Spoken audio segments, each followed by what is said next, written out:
Journal, and welcome back to another thrilling episode of Off the Dome. I'm your humble leader, Jordan Martin. With me for the very first time is our amazing animator. Say hi, amazing animator. Hi, amazing animator. Justin, thank you so much. This is so exciting. You've done some incredible work with Dimension 20 that I'm really excited to talk about. But before we get to it, you've lived in New York, Philadelphia, and Los Angeles. If you were to battle royale signature dishes from each city, who's coming out on top? I'm assuming that's like pizza, cheesesteak, and then Dodger dog? Question mark?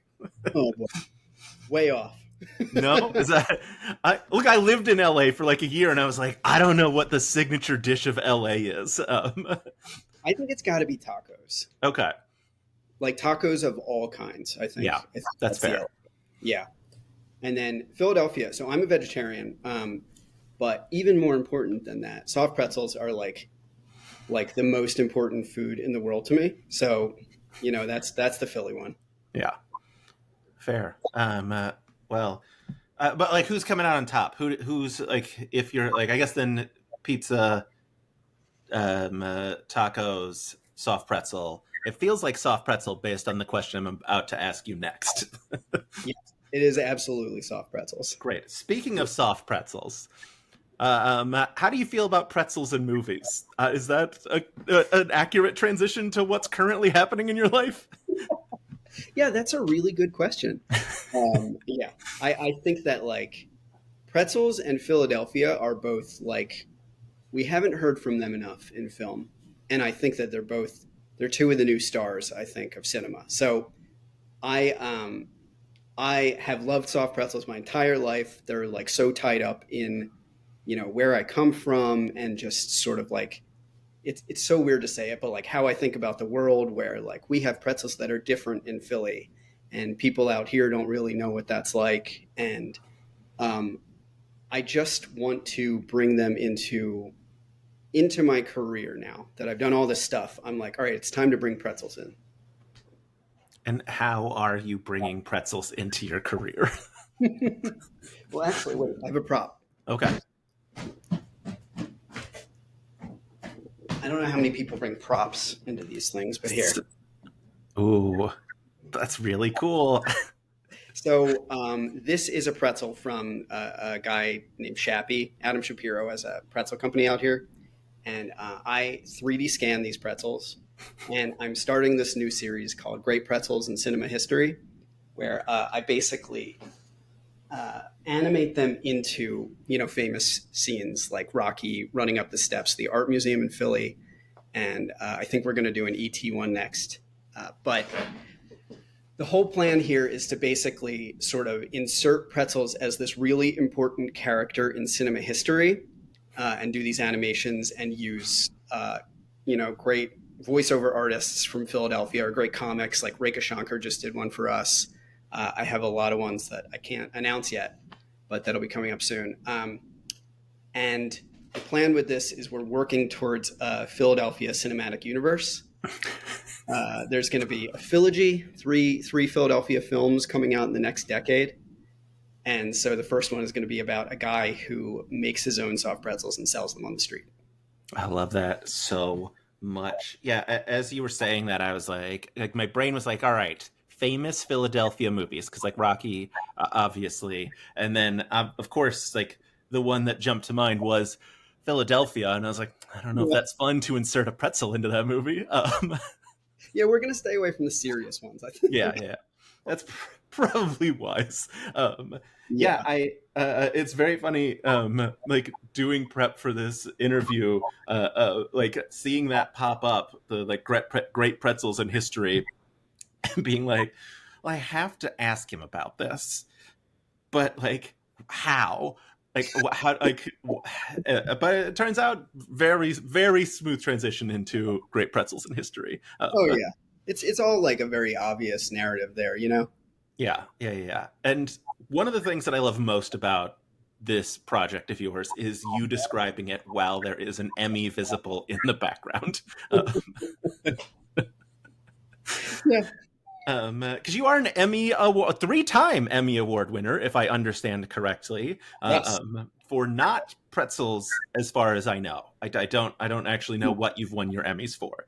The fourth one will be pretzels for The sure. fourth one will be pretzels. What were the first three? So I used to work at the MLB network. So we got two of those for MLB Tonight. And then the third one, you know, the one I'm probably most proud of was I used to work on a show called Garbage Time with Katie Nolan. And we won.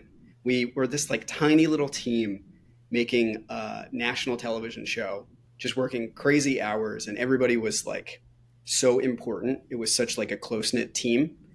So we won an Emmy for that. I think our second season, and it was just a really special moment. That's amazing. I love that. When you have like calls with dropout, do you just like point behind you at the Emmy and you're like, guys, it's not that hard? Yeah, yeah, that's exactly what I say. Yeah. Yeah, it's so fun. All right. One of the reasons why I wanted to talk to you was that you are responsible for the new animated, or not new, the animated intro for Titan Takedown.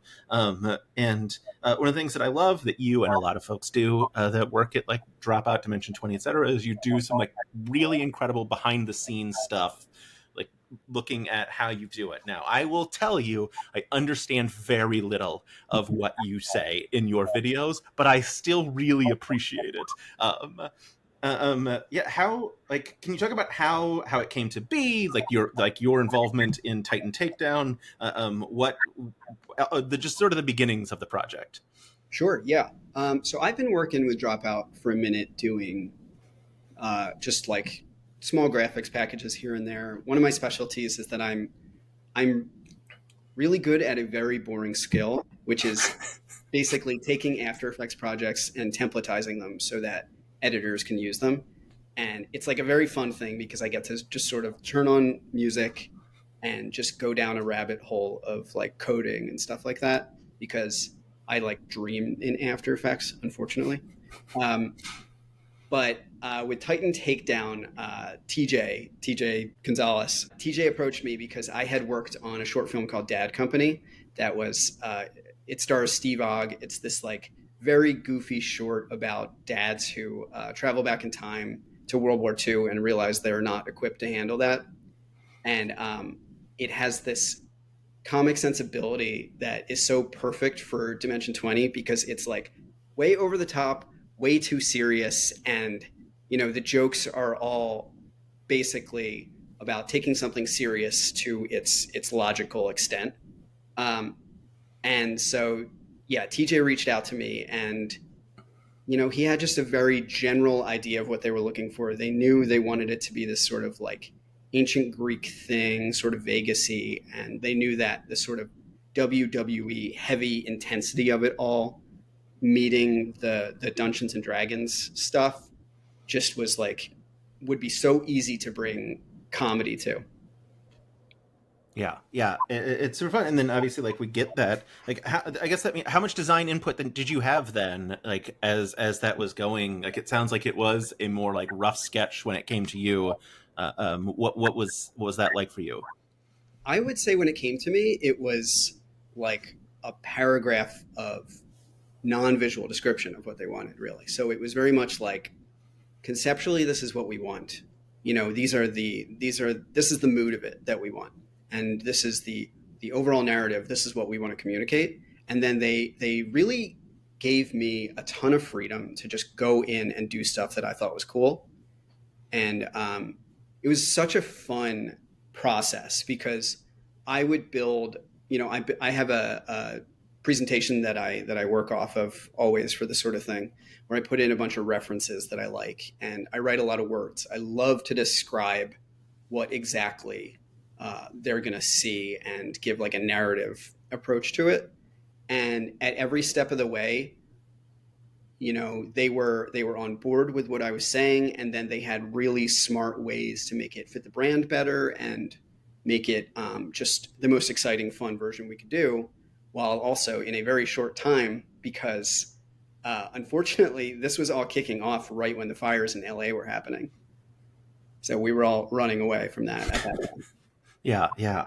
God, I don't. I mean, how do you even get? How do you get work done then? Like how? Like Crazy. I like grabbed my laptop and I went down to San Diego, and I was like, I hadn't used the laptop in a long time because I use a giant computer, desktop computer here, and it was very much a lot of updating the computer and doing a million things at once, and just I will say having you know the creative reviews and the calls with Shawbach and TJ and Carlos and everyone. I mean, it was incredibly helpful for me because they were super responsive and they were super quick to let me know what they thought was working and what wasn't. And so I think we were just a really efficient team on that. yeah, yeah, yeah. I mean, can you talk about then like sort of like obviously for folks, well, I don't want to say like for folks who haven't seen it, but for folks who haven't seen it in a minute, because we're like a month, whatever. We're the Titan Takedown's been done for a little bit. Can you remind the folks what that intro looked like going into that season or go before the season? Sure, yeah. Um, so basically, the concept is that we're walking through the streets of Vegas, but what Vegas would have looked like in ancient Greek times. And on all of these, light up LED screens are the WWE superstars. And so the two big words that I kept repeating and I wrote at the top of like every slide were epic and premium. We wanted everything to feel opulent and expensive and just like hugely epic. So it's basically a walk through this very over the top world. Yeah, it was super fun. Like just such a perfect intro to what we were walking into in terms of like the story because you wanted that it matched so well. Did you get to see any of the show beforehand, or was it you just running off of like description of this like paragraph of description and meetings? I think I maybe had a couple of clips, but really I didn't see much of it. You know, I think it was like really clear immediately though. This was, I will say, starting a project is probably the hardest part of doing a project. Um, that was not difficult on this one. It was immediately like we all knew exactly what we wanted. It felt like it just was so obvious. It was so glaringly obvious that I was so angry that I had to evacuate my apartment because I wanted to start immediately. Yeah. Yeah. All right. Well, can you get into some of the technical details then that I'm gonna like nod and be like, yeah, I get this. Was it built in? I assume it was built in After Effects then. But like, how do you go about building this like walk down this path with live, like not live images, but real images mixed with whatever, like different effects and smoke and lights and all that stuff? So actually, most of it was built in Cinema 4D and then finished in After Effects.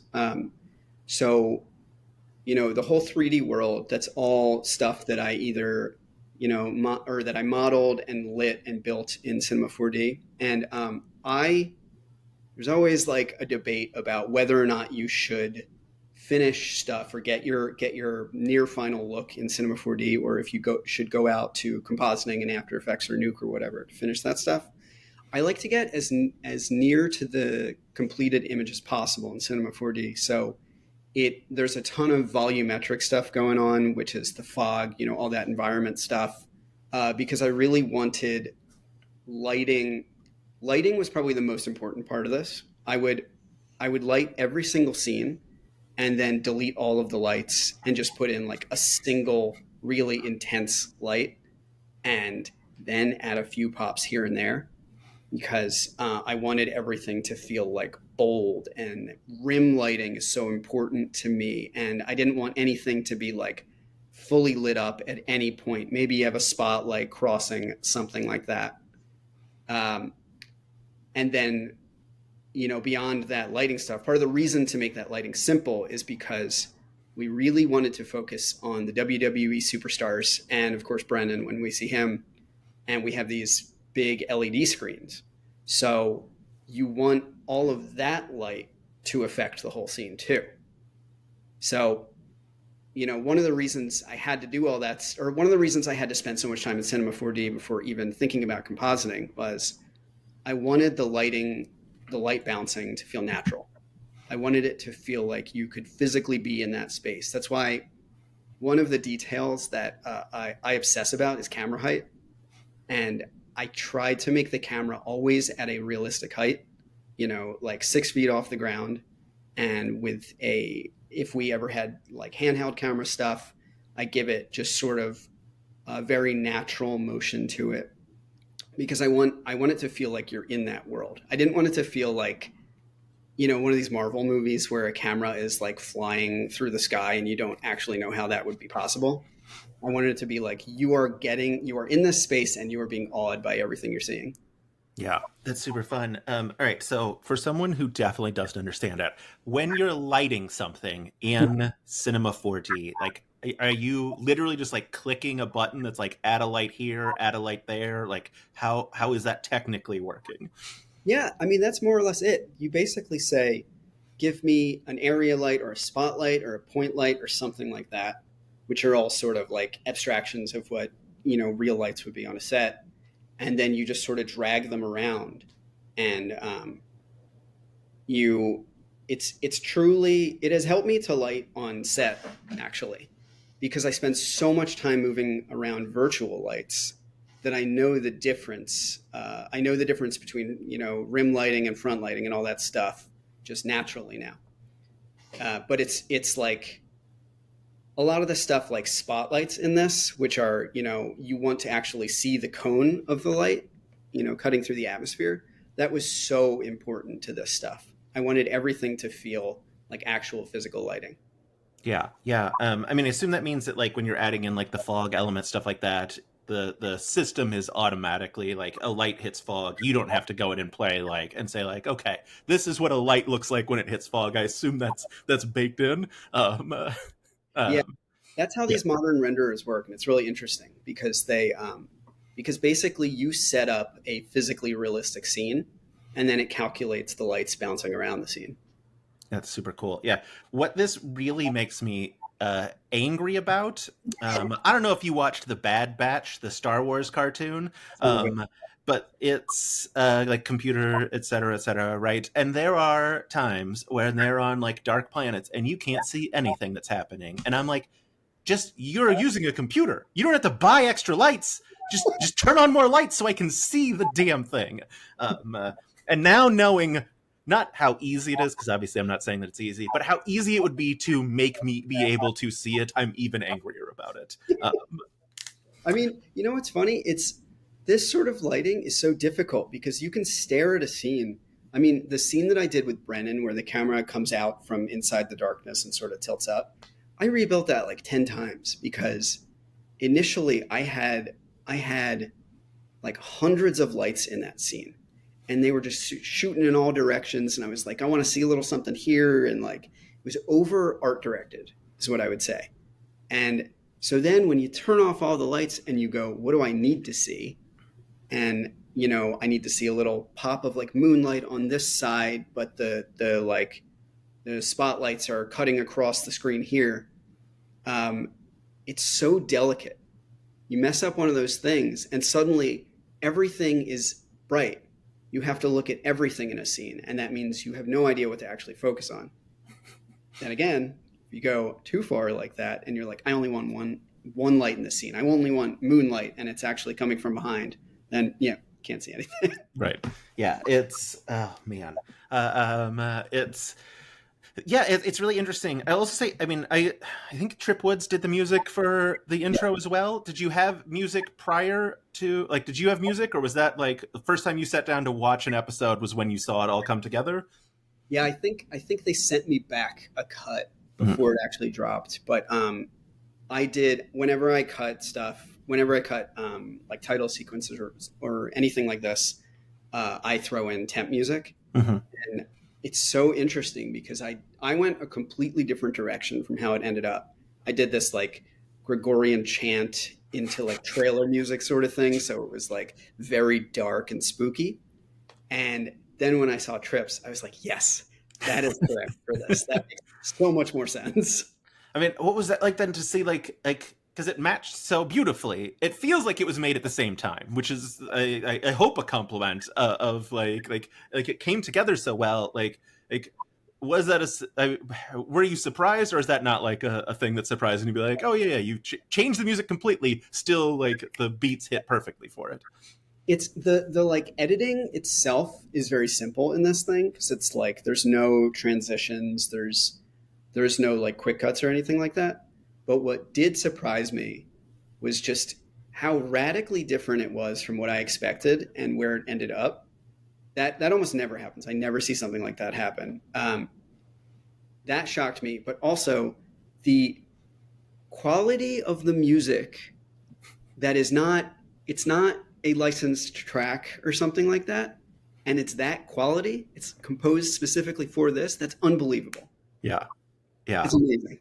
Yeah, it's oh man, can I tell you a real dumb thing? Like Trip and I are like friends. I've chatted with him very very briefly. Anyway, at some point he was like, "Do you want a theme song?" And I was like, "Yes, Trip. Yes, I want a theme song. What are you talking about? Of course I do." And he was like, "What's your vibe?" And I was like, "It's dad rock. I am 42 years old. I got one kid. I got another on the way. Like it's dad rock." And yeah, it was. I have this. This is not me complaining, internet. He has not made anything yet, which is super fair because I didn't like offer him money for it. But yeah, he's. It's so funny to watch, like, to see something like what he had made. Again, also with very little information or very little like actual knowledge of what the season was like. Just like some vibes that he was sent of like, hey, here's what we're thinking, and then like there's like this kind of intro for this other person, and like this other team, and he's like, all right, I can make something for that. And like it's funny to see all of it come together so like seamlessly. I mean, it has to be. I have to imagine a lot of that is coming from folks like Shawak, Carlos, TJ, who are just like have that creative vision in their heads. When you're meeting with them to get like vibes for intro, I'm assuming like they're like you said, like everything moved really smoothly. It's just like everyone is like, "Let's go, we got this." Move, and obviously we have to move as fast as possible because it comes out so soon. Yeah. It's funny because, a lot of the time on these short timelines, people don't always understand what is important to focus on and what you should sort of just go, that's not how I saw it, but we can go that way. This team was just like, they were ready for that. And I like to call it like strong opinions loosely held, where everybody had good input, strong opinions. But when we needed to pivot, everybody was totally ready to pivot and to see the value in where we ended up. And one of the most important things process-wise for something like this for me is that I like to bring people in on my process frequently and early because I love building consensus on stuff like this. I love to say, this is how I see it. Does that make sense to you? So every step of the way, I would provide them a different version. Like we started with these still images that are just sort of like 3D layouts that I built with no lighting, and they're just every time there's a screen in it, there's just giant text on an object that says screen, and it has like a checkerboard pattern. And usually, I have to get on a call with people to say, "Don't worry, word screen there." But I mean, everybody was so ready for that here. Everybody was like, "I totally see what you're going for." We're doing the walk through under the arch. What is the street called? I always forget the name of the street in Vegas. The Strip? There's the like. Oh yeah. I've been like twice, and it's been 15 years since I've been there. So I still haven't been, and now I'm like, well, I got to go because I fully emulated some of those streets. But everybody immediately understood what I was going for, and I could just very easily move on to basically I did these still images, and then I moved on to animation without like texturing or anything like that, just so that they could get an idea of the camera movements. and then I did low res versions of the texturing and the lighting, and then onto the final. It's very smooth. Yeah, yeah, yeah. I see. Like, is there a storyboarding point at that, or is that like that first step more like the like still images, your storyboards? Yeah, those were the storyboards, and I think I even cut a version of it to time with those storyboards. And then I like to give, oh, yeah, one step I didn't mention in there is I like to give high res stills, like full quality stills before I render out full animations, just so everybody likes the quality of the image and the lighting, and it's a good point at which to say it looks cool, but I don't understand what I'm looking at yet. That happens a lot in 3D. So that, yeah, we every step of the way we had that sort of contact. Yeah. Did people pop with "It looks cool, I don't understand it," or was this team better at understanding things? We didn't have much of that with this one. Yeah, Yeah. everybody was like very clear on the goal of it.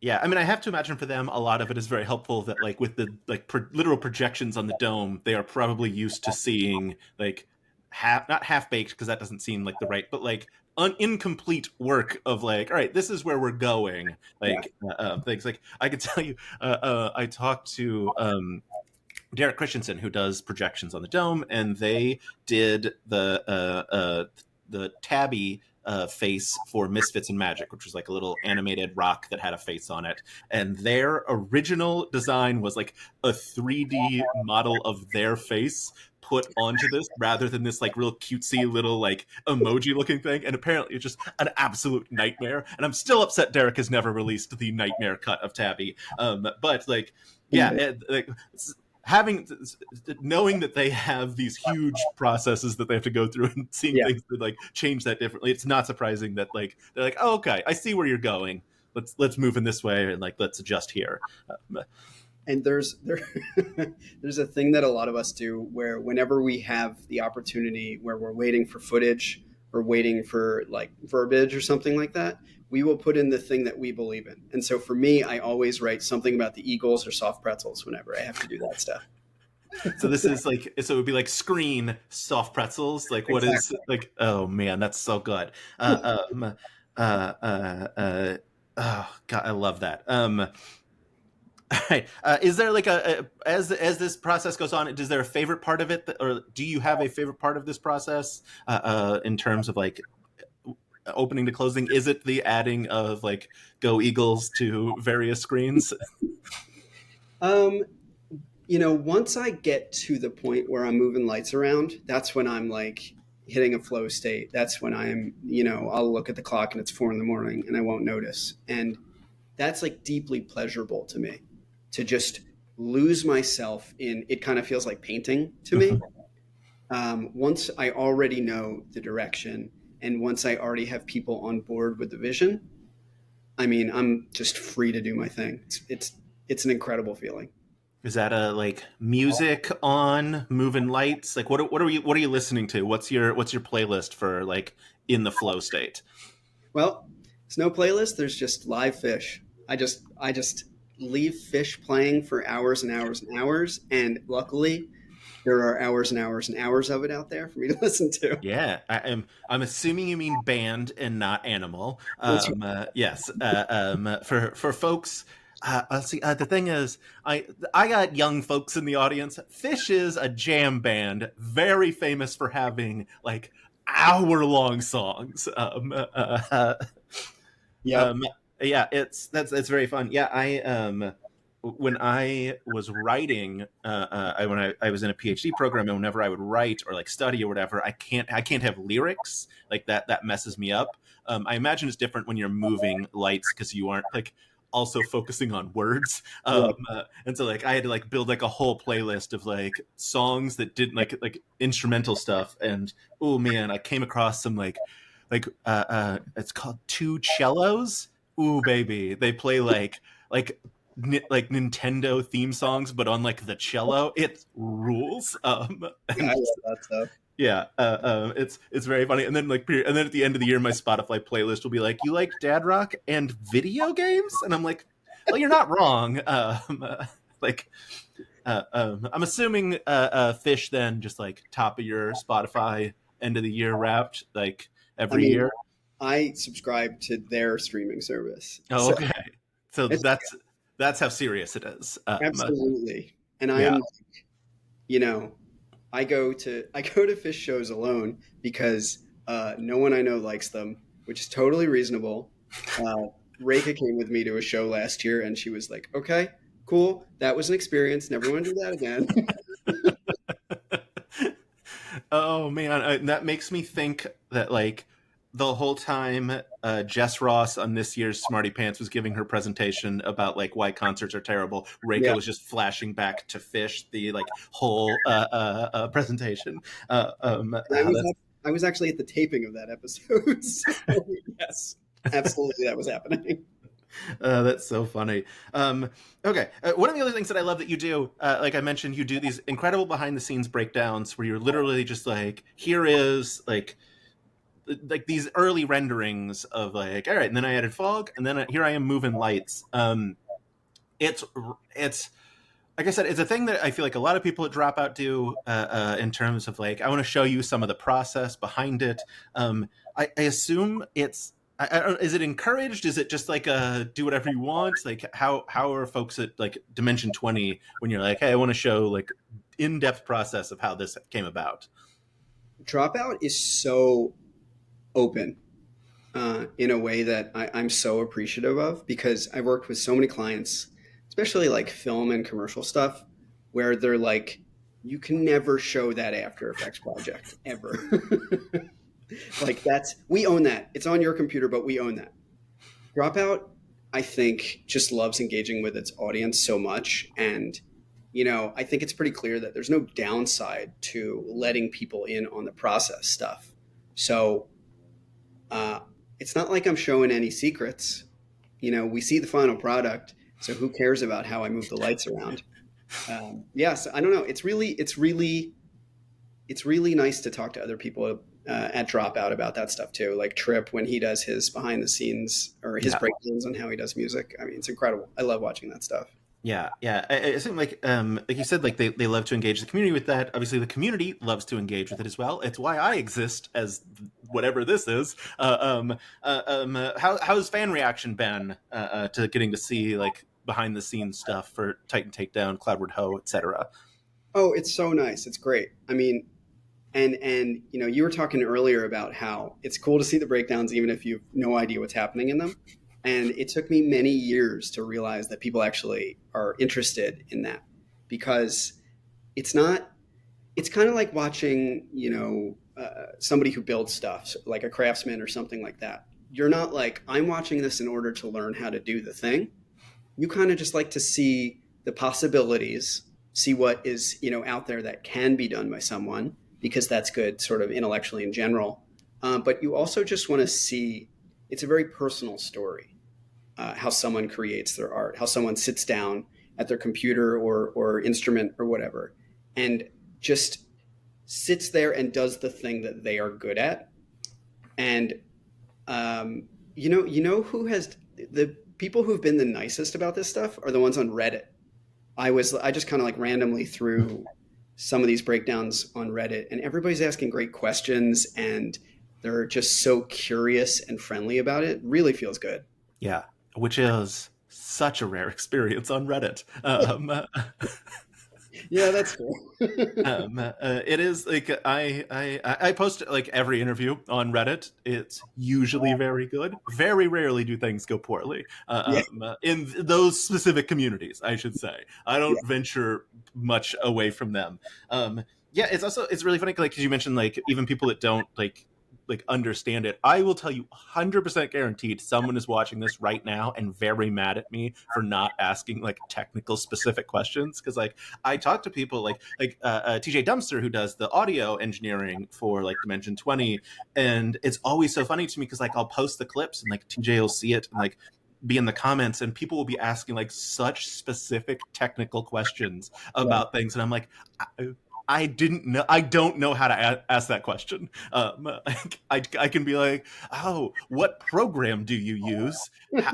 How is it? Like, but I can't be like, hey, when you're using the, I can't even make up a question that like sounds like I understand how audio engineering works. But yeah, it's so funny because like there is this very weird balance of people who are like, I just love the process and I love the art, and then there are people who are like, tell me everything, every step, so that I can, like, someone who's literally like watching, like, this is what I want to do. I want to go into like animations, and like, how do I do that? I mean, how did you get started? I believe you went to NYU. I'm assuming that is where like things started to break down. Look, I can do all. You went to Michigan State. You went to NYU.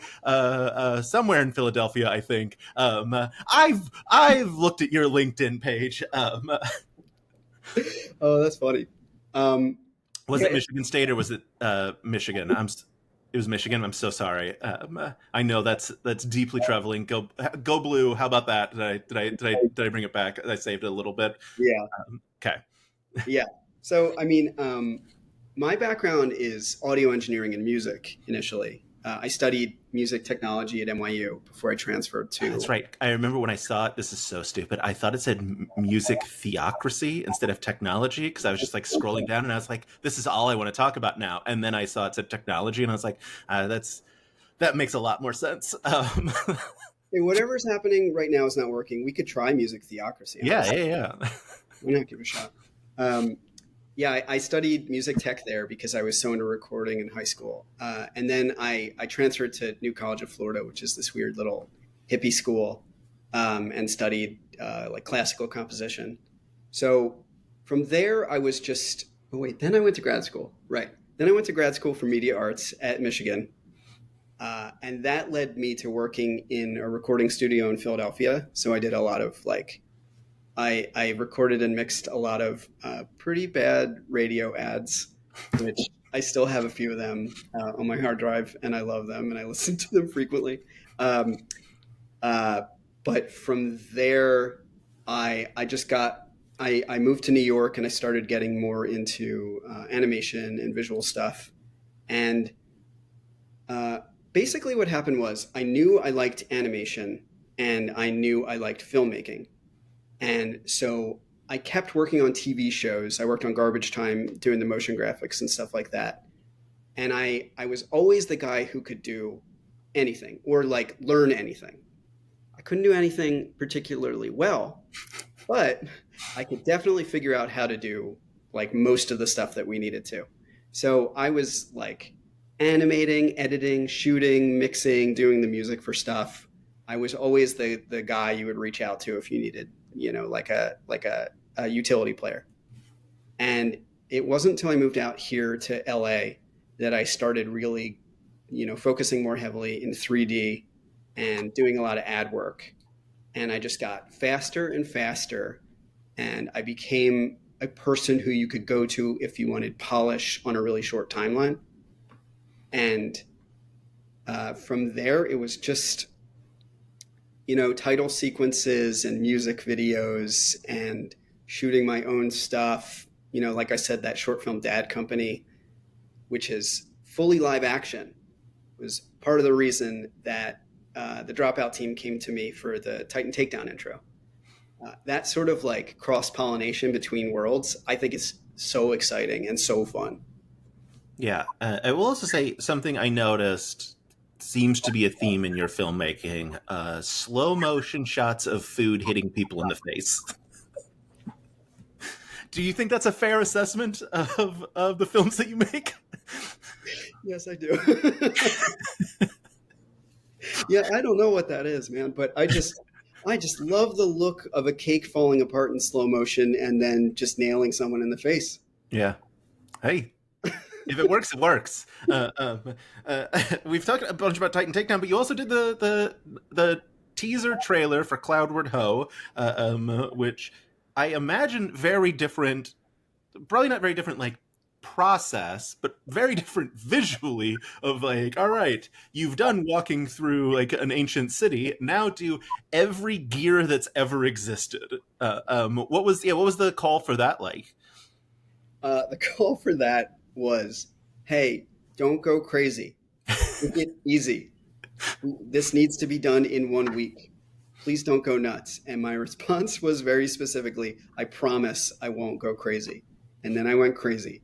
Um, and I just was so into the idea of this like giant clockwork thing that we were going through because funny enough, when I was pitching my ideas on the Titan Takedown intro, I had a slide that was all about clockwork mechanisms and stuff like that that I wanted to basically use as uh, sort of like an explanation for how we can have all this technology in ancient Greece. And they were like, "That's cool. Not for this one. We have something else coming up that is going to use that." Yeah, So that would have been. Yeah, that'd have been very funny. When like, is every season clockwork stuff now? yeah, so I mean, I had so much fun with that tunnel. I just kept adding little bits here and there, and it's one of these things where when you push the envelope a bit, you actually get more feedback because people start to see more possibilities are available to them. So um, I think we pushed it pretty far, and we made something really fun that I think about a lot, actually. Yeah, when you're building those in 3D, is it a matter of like, is it literally like a puzzle of like, all right, these gears are actually touching and like moving, or is it like more animated, like just like, yeah, they spin, but they don't know the other one exists. Yeah, it's fakery. I mean, Okay, I have a breakdown. I did a breakdown of the like compositing of that tunnel, but I'm working on the breakdown for the actual 3D stuff in there, and you see that it's just gears floating in space. hey, that's fair. Yeah, so you have a week to turn that around. Is it a similar, just like, hey, we're gonna go through a tunnel. It needs to be clocks or clockwork. Is that basically it? And then like go nuts. Well, obviously in that instance, it was please don't go nuts. But Yeah, it basically yeah it was a pretty general description of what they needed. There was they had the title sequence for the season done already, and so I was trying to get in that same universe, um, and I wanted to match that, and I wanted to match the title card at the end because they basically had a full cut of the trailer that we were just going to drop this part into. Um, so it was like make it feel like it fits in this world. I think that was the biggest note they gave me, and then it was just getting stuff to them early enough that I could add all my little bits and bobs that probably most people don't notice, but I like to do anyway. give us some of the bits and bobs that people didn't notice. What's in there that you love? So the texture on pretty much everything, I use something called a toon shader, which is it doesn't use realistic light fall off. It uses quantized light fall off, which means that yeah, you know what that means. I don't know. Yeah. It's basically like when you're drawing a cartoon, you don't, or one style of animation and illustration is that you don't use a gradient to go from light to dark. You use like lighter, slightly darker to dark. It's like strips of light instead of a smooth gradient like real lighting would do. So I wanted to emulate what the actual title sequence looked like. So I used that toon shader in there. And the 3D toon shaders are so deep and complicated. And I went so far into adding, little bits of rim lighting and glossiness and stuff that you might barely notice in there. But it was very fun to go deep into that. Yeah. Oh man, that's super fun. I mean, I'll say like at least I don't know about at least, but like the nice thing about the teaser trailer, like, is that it's mostly tunnel and audio for like a big chunk of it. So like people are like while we're listening, of course, to, like the players saying people are presumably like watching your work pretty closely because that's the only thing on screen. It's yeah. I'm assuming people also very excited to see the breakdown for Cloudward Ho. Yeah, people went nuts for that one, actually. That one, I think people really liked because I did a bunch of stuff that is It's stuff that I probably learned later in my career about using something called a crypto mat, where um, it has nothing to do with cryptocurrency. Don't worry, nobody yell at me. Um, but basically, it breaks down a 3D scene into objects on the 2D level, so you can select 3D objects in compositing, like in After Effects. So I could say this little steam jet, which is an actual video that I'm throwing in here, goes behind this 3D object even after I've already rendered it out. And cryptomats are extremely cool looking, and they seem like total magic in there. So I loved showing that off. That was really fun. Yeah, that's super cool. Yeah, like I said, I love that. Like we're getting these process videos from you. I'm excited to see the next whatever next process video you have for us. Um, yeah, it's um, one of the other, like, I think I have to imagine also because it is steampunk. Like there's a reason why in the teaser trailer, like after like the tunnel, it's Brennan just goes, "We're doing steampunk." Like it's just because like it's something that people have been screaming for years. Yes. When you found like I don't know your relationship to steampunk. Were you thinking like, oh yeah, people are gonna lose their mind about this? Okay. And I love steampunk. Like the Fifth Element, which has a lot of steampunk stuff going on, and it is my favorite movie of all time. And I will always love that world, and I always want to shoehorn things into it. So it's perfect. Yeah, that's super fun. Yeah, it turned out so well. It's great. It's great. The tunnel is great. I remember watching that. It was very funny. Because like they announced the teaser trailer like 20 minutes prior to the trailer going live, which is wild. And I think, and this is the hill I'm dying on. I'm the reason why it happened because I had an interview scheduled with Sky Smith, who is the lore keeper for Dimension 20, and they emailed like the powers that be, and they're like, "Hey, when are we announcing Cloudward Ho?" And the next day, the teaser trailer came out. Like, come on, like. It's because of me. I'm taking credit. Yeah, Yeah, that like snuck out, and I was like, oh no, I gotta go. I gotta get this breakdown done. I had no idea when it was coming out. I kind of like forgot because I was in the middle of another project. yeah. It was so because like it was literally like Instagram, like the Dimension 20 Instagram, like sent the message that like, hey, like 20 minutes, something's happening, and everyone's like, wait, what's happening? And then it was the teaser. No, I thought it was going to be like the announcement of like when Madison Square Garden live show was going to be airing on Dropout. Like I thought it was going to be something like that, not a hey, by the way, here's the next season. But yeah, it obviously like turned out super super well. People super excited. When you're thinking about like that kind of like steampunk like clockwork world, like is there an element of it that like you love the most that you wanted to make sure you incorporated into the tunnel? Like did you get to do like the things that you love? Is it, I mean, obviously like you didn't get to do goggles on anybody because you're not designing people, but is there anything like you're like, oh, that's, to me that's what steampunk is all about? Yeah, I mean, there's pipes everywhere. It's so funny. It's just like you put in pipes in a space or in a flying ship type setting, and you're like, we got steampunk. I mean, that immediately felt to me, the intro has like wires hanging all over the place, and I love that. I think if you have thick cables hanging from stuff, that immediately makes me happy in a project. I Yeah. did like an animated short years ago called Shrines, and it's like post-apocalyptic and everything's crumbling. And I spent so much time on these hanging wires, like tens of hours for some reason on them because I wanted them to look so perfect, and I was so obsessed with that. It's so funny. Did they look perfect? um, I nailed them. Good, good. I'm glad to hear it. Oh man, Justin, this has been such an absolute delight. All right, let's say folks out there, they have to, but let's say they wanted to, they wanted to find more about great pretzels in cinema history. Where could they find that on the internets or these breakdowns.